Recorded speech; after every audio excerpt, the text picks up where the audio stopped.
man iestājās šoks un panika, jo eksāmens bija 12:30, un tagad ir 12:20. Juhu! Man izdevās! Čau! Pastāstīšu jums to, kā noritēja manas mācības Bava autoskolā un kā es tiku pie tiesībām. Noteikti daudzi ir pamanījuši to, ka man bija sadarbība ar Bava autoskolu. Tā kā tie, kas sekoja man līdzi storijos, atceras, ka es ievietoju nelielus stāstiņus par to, kā man veicas braukšanas nodarbībās.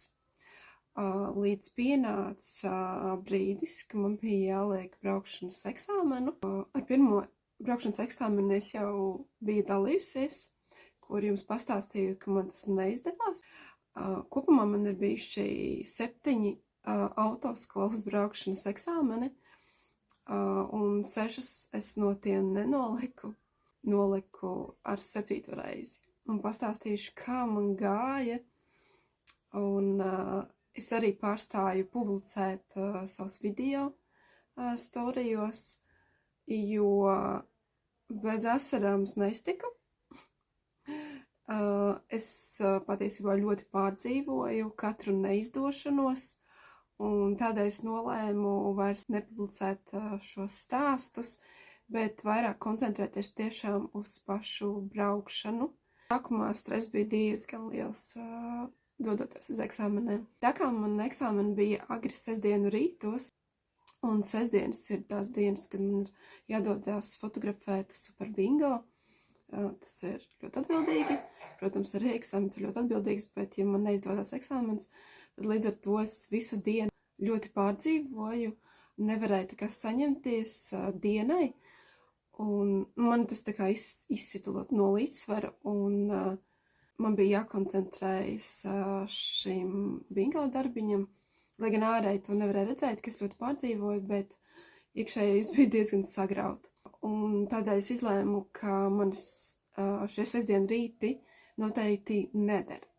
Jā, es arī raudāju pēc braukšanas eksāmeniem, un kā es iedomājos dienas laikā par šo eksāmenu, kā man bija jārāda. Jā, un tā es izlēmu, ka sestdienu rītos es nevaru braukt, bet man labāk derēs jebkura darba diena. Tad es sazinājos ar Ronaldu un pastāstīju situāciju, uz ko viņš ļoti ātri reaģēja un piedāvāja braukšanas darba dienās. Protams, ar to nebeidzās, jo man bija iepriekšējā instruktora neizdevās tātad 3 braukšanas, un pie jaunā instruktora man neizdevās arī 3 braukšanas. Protams, redzēju to izaugsmi, kāda es aizgāju uz pirmo eksāmenu un kāda es biju, piemēram, 6. eksāmenā. Un arī nebija tik liels uztraukums, lai gan viņš bija tāpatās. Un šis uztraukums man arī ļoti traucēja, tā kā izdarīt maksimāli labi, pamanīt visu. Un vienmēr visu laiku kaut kādas muļķīgas kļūdas kaut kur un kaut kas kaut kur neizdevās. Un man likās, ka tam nav ne gala, ne malas, un kad beidzot šis viss beigsies, jo man tiešām jau bija apnicis pie 6. reizes. Es mērķtiecīgi turpināju iet uz priekšu, es nepadevos, bet vienalga man bija iekšēji tas, ka man jau sāka apnikt un ka tas beigsies. Protams, es biju gatava kaut vai iet, tiešām noteikti 20 reizes un vairāk, jo man braukšana bija tāds liels mērķis un sapnis, kurus ļoti gribēju piepildīt, tādēļ tā bija tā motivācija un zinus, kas man neļāva, lai gan es raudāju, es ļoti pārdzīvoju, bet kā salūst un atmest visu pie malas. Nē, man nekas nesanāk un es nebraukšu. Tādēļ es turpināju. Uz katru braukšanas eksāmenu devos ļoti atbildīgi. Biju parasti pie Bava autoskolas klāt vismaz pusstundu, stāvēju.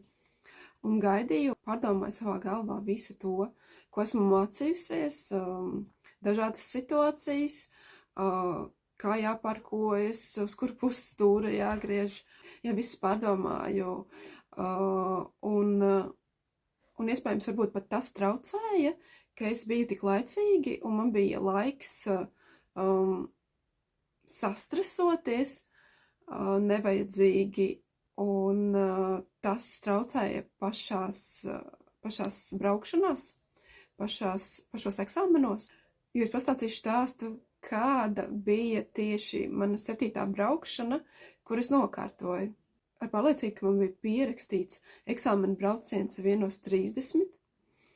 Es it kā visu laiku ieju WhatsAppā, iečakoju laikus, un es nezinu, kas notika. Tajā rītā es devos arī uz zāli, un vīrs man vēl pavaicā, cikos tev ir eksāmens, un es tā pasaku 1:30, un kaut kā paliek ar to domu, ka 1:30. Es tikur nesteidzoties aizēju uz zāli, pavingroju, atbraucu mājās, arī nesteidzīgi viss, un nolēmu vienā brīdī paskatīties vēlreiz WhatsAppā laiku, lai gan es esmu pilnībā pārliecināta, ka tas ir 1:30.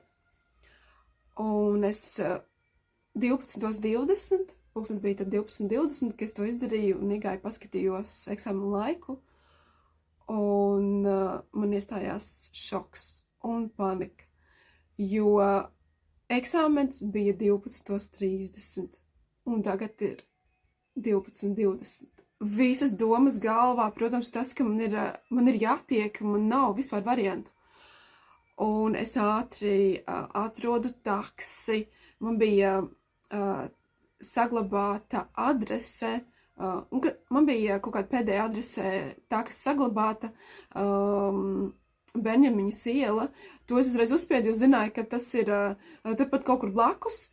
Jo es nezināju no galvas precīzi Bavas autoskolas adresi, bet es zināju, ka Benjamiņas iela ir blakus, un man nebija laika meklēt, jo tur tiešām šajā situācijā bija katra sekunde no svara, un es uzspiežu Benjamiņas ielu. Man arī paveicās, ka bija takši pieejami, jo bieži vien ir tā, ka ieju un tur vispār nav pieejams. Un tas vēl bija 12:20, kas ir ļoti iespējams, ka būs aizņemts. Man paveicās, tieši viens taksis bija brīvs, kas bija 4 minūšu attālumā no manis. Tad tās jau ir 4 minūtes, un vēl mājās es kaut kādu minūtu notērēju. Es parasti esmu diezgan kautrīga, un taksometrā sēžu aizmugurē, neko nerunāju, kamēr man neuzdod kaut kādu jautājumu, bet šoreiz es metu kaunu pie malas, un es skrēju steidzami uz taksi, atvēru priekšējās durvis un saucu balsī, ka man ir jāpaspēj steidzami uz braukšanas eksāmenu, kurš ir 12:30, vai mani lūdzu var aizvest ļoti ātri. Es nezinu kā, bet man arī trāvījās fantastisks šofers, kurš teica, tikai mieru, mēs paspēsim. Iespējams, mēs pāris minūtes nokavēsim, bet tas nebūs nekas traks. Viņš man prasa, vai es devu ziņu par to inspektoram, un es tā, nē, es vēl neesmu paziņojusi, un viņš saka, nesatraucies, paņem viņam piezvani, pasaki, un tad es arī piezvanīju viņam, un inspektors, jā, viss kārtībā, ok. Un vēl pa starpu man, kad es zvanīju, man šoferīts saka, ja viņš kaut ko saka, tu saki, ka mēs jau braucam otro apli, un taksists nemāk atrast ceļu, un šitā, un tas ir tik smieklīgi. Un viņš man visu laiku mierināja, viss būs kārtībā, tas šoferīts saka, parādi man rokas, un man rokas ritīgi trīc. Viņš saka, kur tu šitāda noliksi eksāmenu? Un es nesatraucos tik ļoti, jo viss būs kārtībā, un viņš man prasīja, kā man tur ir gāja braukšanās, un tas tik atbalstošs, un bija ātrs, un bija super ceļš līdz eksāmenam. Man vēl šoferīts iedeva 50 centus, un viņš saka, šī ir laimes monētiņa, un tu noliksi eksāmenu. Un, Dievs, tas bija tik forši, tas bija tik motivējoši, ka es aizmirsu nedaudz par pašu eksāmenu, un es nespēju tā kā savās domās izdomāt kaut ko jaunu, nu, tā kā braukšanā, kā man jābrauc, kur man jābrauc, kas man tur varētu būt par gājējiem, par vienvirzieniem, visu tā. Man nebija laiks, es izlecu laukā, es nokājumos tikai 1 minūti, bet inspektors vēl nebija atnācis. Un tad jau viņš nāca, un ciekām mašīnām man vēl bija tāds, ka es vēl esmu taksī bez mazai, ka man tā, viss tagad, man ir eksāmens, man notiek eksāmens. Manas domas bija visu, un es vēl nebiju paspējis kaut ko lieki sadomāties. Es, protams, savam inspektoram nestāstīju, un ka es esmu tā nofēlojis ar laiku, jo uz to brīdi man bija ritīgs kauns.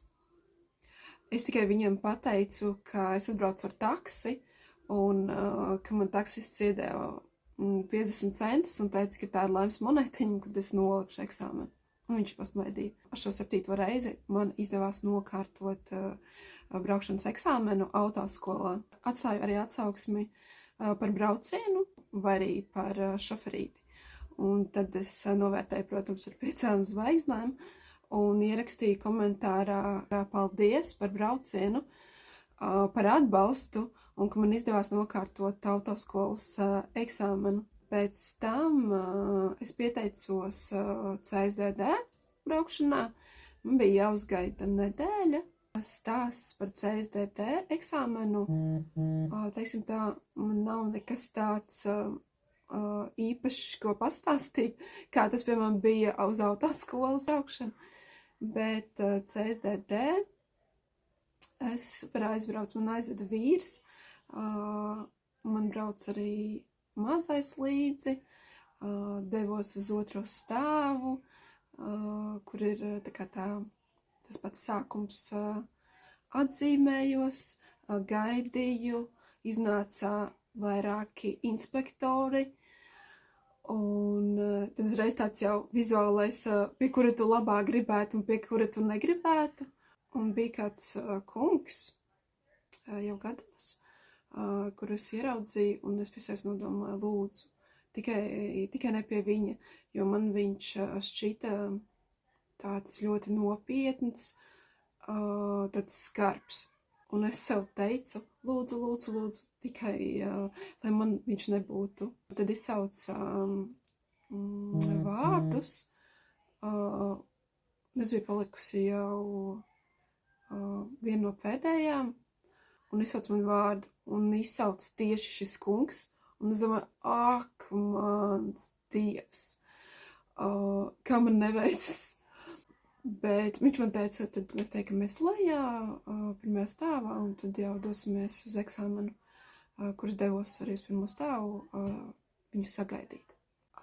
Dodoties uz eksāmenu, tā kā uz stāvētu mašīnu, viņš man izstāstīja, kā noritēs eksāmens to, ka, ja viņš neko nesaka, tad mēs braucam taisni, un viss šīs tā klasiskās lietas. Viņš bija tāds ļoti nosvērts, un man tas patika. Un tad es iekāpu mašīnā, un es viņam pavaicāju, vai šis ir elektroauto? Un viņš saka, jā, un es tā paskatos uz automātisko kārbu, jā, viņas nav, un lejā viņi ir pie stūras.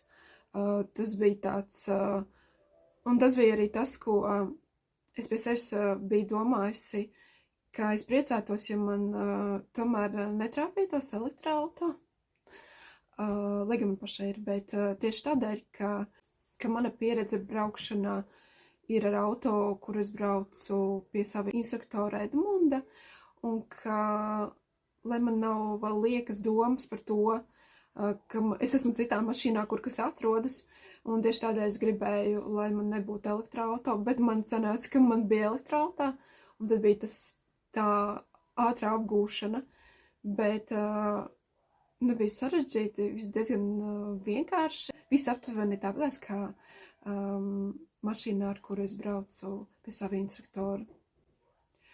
Kaut kas viņam pavaicāja, beigās viņam pavaicāja, vai ir tāpat tā slogu tīrīšana, vai ir tā kā es tur biju iedomājusies, ka tur kloķīts uz manu pusi vai prom, un kaut kas tāds.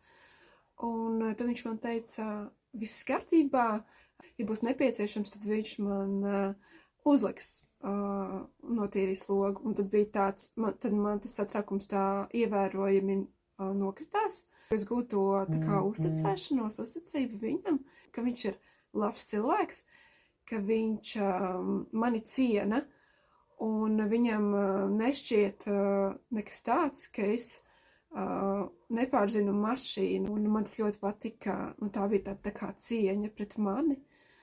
Un jā, tad mēs braucām, un viss sanāca, es arī komentēju kaut kādas vietas, es braukāju pa pašu Āgenskalnu apkārtni, tā kā CSD teritoriju.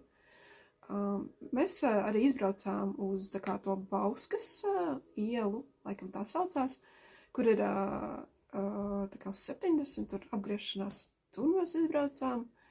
Mēs aizbraucām uz to Rimi, stāvvietu un noparkoties.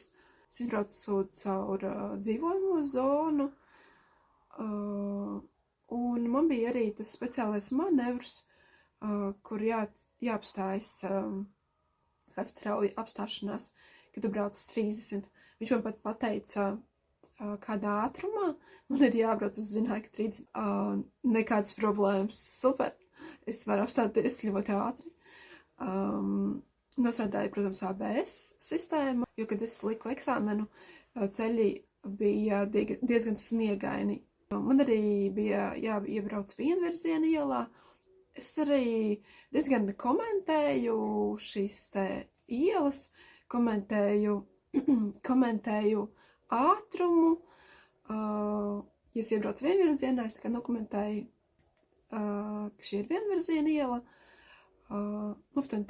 Tā mēs atbraucam atpakaļ uz CSDD, un inspektors saka, ka lieliski, ka es esmu nokārtojis eksāmenu, un tās bija viņš gan piebilda, ka bija vietas, kur man vajadzēja ātrāk parādīt pagriezienu rādītāju, bet tas bija arī viss. Prieks un saviņojums man bija tad, kad es dzirdēju vārdus no inspektora, ka esmu nolikusi eksāmenu, un ka var doties tālāk uz pirmo stāvu, sagatavot dokumentus.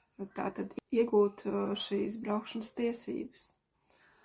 Tā kā manējie vēl sēdēja otrajā stāvā, vīrs ar dēlu, tad es ātri atskrēju uz CSDD, augšā otrajā stāvā, un es ienācu pa durvīm, tur bija diezgan liela rinda, man liekas, uz teorijas eksāmenu. Bija diezgan daudz cilvēku, un es ienāku iekšā, un es saku diezgan skaļi, ka es esmu nokārtojusi braukšanas eksāmenu, un es biju tik trakoti priecīga, un es tur spiedzu lākāju, un pārējie uz mani skatās. Cilvēki priecājās arī man līdzi. Un tas bija neaprakstām. Šī sajūta ir vienkārši neaprakstāma. Tas bija mans sapnis, jo tas ir mans sapnis braukt. Un šīs tiesības, tas ir, man liekas, tas ir vispār kaut kas neatverams. Es vēl joprojām, tas notika vakardien, 18. februārī. Un šī būs man vienmēr īpaša diena. Es nevaru izteikt vārtos, cik es esmu par to priecīga un arī lepna, un ir par to jālepojas. Ka man liekas, ka es nekad to nevaru piepildīt, bet es to varu. Tas ir fenomenāli. Šis prieks, šīs emocijas, tas ir vienreizēji. Katram piedzīvot šīs emocijas. Un, protams, ka tas bija vēl dubultā. Es ļoti priecājos, ka es nokārtoju autoskolu. Un man bija arī tāds, ak, Dievs, šis viss ir beidzies. Es ļoti priecājos, bet šeit bija dubultā prieks, jo man pašai negaidīti Es negaidīju, ka man izdosies nolikt ar pirmo CSDD braukšanas eksāmenu, un man tas izdevās, un tāpēc tas bija vēl dubults prieks. Tās sajūtas neaprakstāmas. Lai arī autoskolām neizdevās tik raiti, bet sanāk tā, ka CSDD teorijas nolika ar pirmo, un arī CSDD braukšanas eksāmenus arī nolika ar pirmo. Tā nu ir sanācis, un es ar to lepojos. Esmu ļoti, ļoti gandarīta. Un tā nu man ir gājis autoskolā, un autoskolas braukšana ir noslēgusies, kas arī ir nedaudz skumji, jo tu saproti, ka tu vairs nesatiksi savu instruktoru, ar kuru tu arī biji visbiežāk kopā. Tas viss ir noslēdzies, ir nedaudz skumji, bet ir arī pāri visam tas milzīgais prieks par tiesībām un par to, ka tu vari doties. Tas te kā bērns palaists lielajā dzīvē. Es sazinājos savu instruktoru, mēs vēl satiksimies, jo man ar instruktoru šī sirsnīgā draudzība noteikti turpināsies un nekur nepazudīs. Un tas ir vēl viens bonus un viskolosālākais, kas esmu ieguvusi šādu draudzību, un man bija tā iespēja braukt ar pašu labāko instruktoru Edmundu. Es tā milzīgs Edmundu.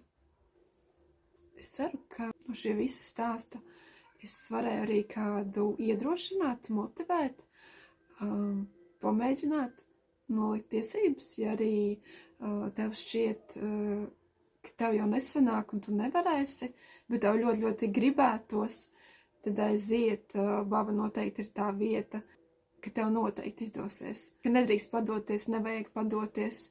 Nevienmēr būs tā, ka tev viss sanāk ar pirmo, nepārdzīvot, neizdošanās, priecāties par izdošanos, un tev noteikti sanāks.